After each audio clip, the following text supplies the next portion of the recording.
కొత్త కలెక్షన్స్తో మేము ముందుకు వచ్చామండి. రాధాకృష్ణ ఫ్యాషన్స్ గుంటూరు. మన షాప్ అమ్ముకున్న వాళ్ళకి పెట్టింది పేరండి. ఇళ్ళ దగ్గర బట్టల వ్యాపారం చేసుకున్న వాళ్ళకి కొద్దిగా హోల్సేల్గా కావాలన్నా, ఎక్కువ స్టాక్ కొంటామంటే మీకు సూరత్లో ఇచ్చే రేటు గుంటూరులో ఇస్తా. బ్రాండెడ్ క్వాలిటీ, కొలత పెద్దది, మెత్తగా స్మూత్గా ఉంటుందండి. ఇవన్నీ ప్రతిదీ ప్యాకెట్ వైజ్గా అమ్ముతాం. ఇట్లా సెట్ వైజ్గా తీసుకున్న వాళ్ళకి హోల్సేల్గా ఇస్తాం. ఏ చీరైనా రూ. 270. 4 చీరలు వస్తాయండి.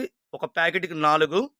1080. 4 చీరల డబ్బులు ఎంత అయిందంటే రూ. 1080. అమ్ముకోవడానికి కావాలా, హోల్సేల్గా కావాలంటే షాపు విజిట్ చేయండి. ఇది పక్కా wholesale shop. Radhakrishna fashions Guntur, Vaishnavi wholesale market అండి. బెస్ట్ ప్రైస్ ఆపోజిట్లో ఉంటుంది. షాప్ నెంబర్ 137, 138 బి బ్లాక్లో ఉంటుంది. ఇళ్ళ దగ్గర అమ్ముకున్న వాళ్ళకి మన షాపు పెట్టింది పేరు వదినమ్మ శారీస్. సూరత్ నుంచి డైరెక్ట్గా వస్తాయండి. లవ్ సింబల్ డీను, పానీపూరి శారీస్, నెంబర్ ఆఫ్ డిజైన్లు మేము ముందు